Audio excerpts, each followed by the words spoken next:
getting this campsite all to myself tonight.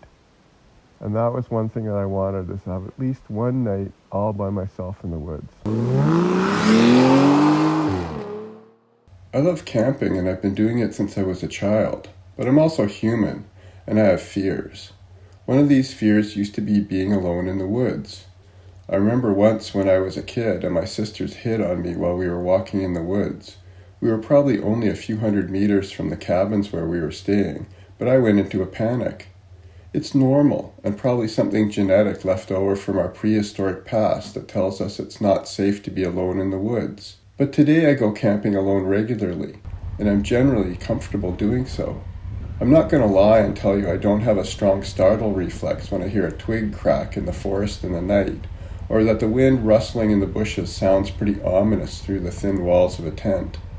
But after hundreds, if not thousands of nights alone in the woods, I've overcome my basic fears. In this video, I'm going to share some experiences of camping alone and encourage you to check out the experience of being alone in the wilderness.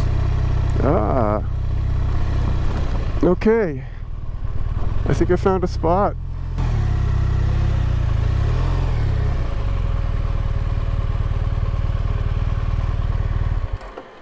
There are really only two things we tend to be afraid of when camping alone: animals and other people. We'll begin with animals because that's one question I get most often. Aren't you afraid of bears? You can watch my video on 2 rules to avoid bear problems for more details, but basically bears are looking for food. So the key to keeping yourself safe is to make sure you and your campsite don't attract bears. That means using bear caches where possible or hanging your food, and not eating or cooking near where you sleep. Black bears are common in many parts of North America, and they can be dangerous, especially if you surprise one or come between a mother and her cubs. But that doesn't happen in your campsite. It happens when you're hiking, and you can take precautions to avoid that. But that's not my focus for this video. I know it's hard to believe, but a black bear will avoid your campsite if you don't entice it in with the smell of food, because the bear is more scared of you than you are of it. Almost every sighting of a black bear that I've had has been of its rear end as it was running away. I live in bear territory, so I encounter bears regularly as I walk around my neighborhood, and even in my own backyard. Common sense is the best defense. There are other dangerous animals depending on where you are camping, but usually simple precautions will avoid an accidental encounter with a snake or a scorpion. It turned out to be a nice quiet night here. The wind died down, and it never rained. And it was not as cold as it was at Bryce Canyon. So I slept pretty well. Out here in the desert, feel like there's less chance of critters. I don't know, there must be some things out here that can get into things. Here's my campsite.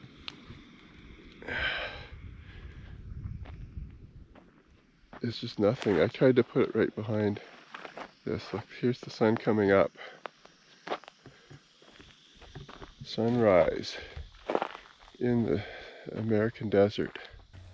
The specific cautions you'll take will vary depending on where you are, but mainly you need to be mindful of where you step or put your hands.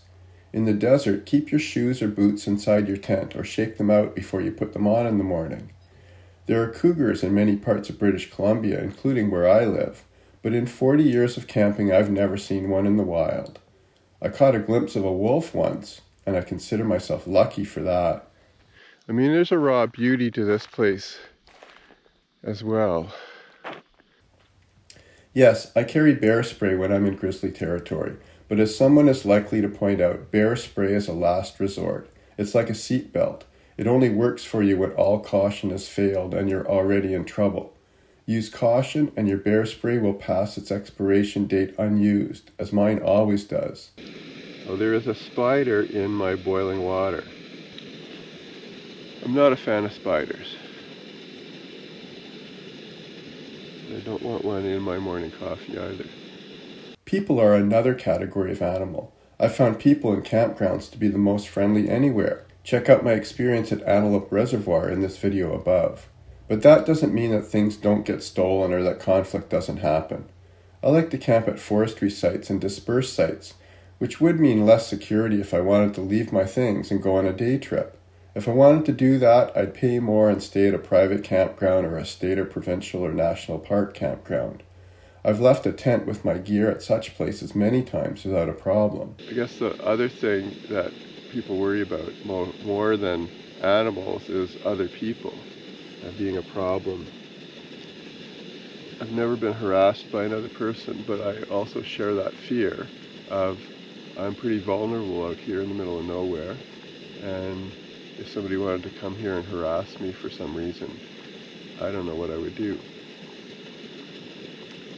So I tuck my tent behind the little hill so I can be less visible, although my motorcycle is not tucked and it's got a bunch of reflective stuff on it. So I think you might notice it if you're driving by.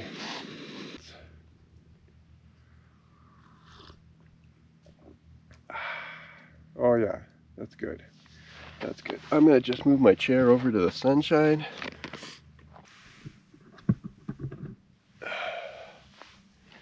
That's it. That's the way to enjoy the morning.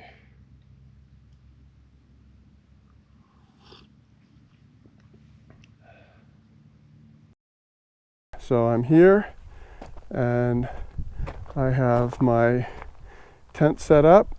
I haven't put the fly on yet. It's perfectly clear right now.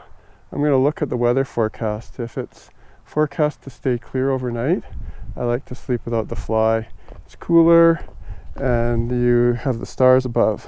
If you're a woman alone, you probably have a heightened sense of security, which is natural. I'm not naive about the risks women take anywhere, so you might feel safer with bear spray or something else for protection. Nonetheless, many women do camp alone. If you're in a campground with lots of people around, you should be safe. And if you're in a more remote location, trust your instincts. Relocate if necessary. Watch As the Magpie Flies if you want to see a woman solo motor camping across North America.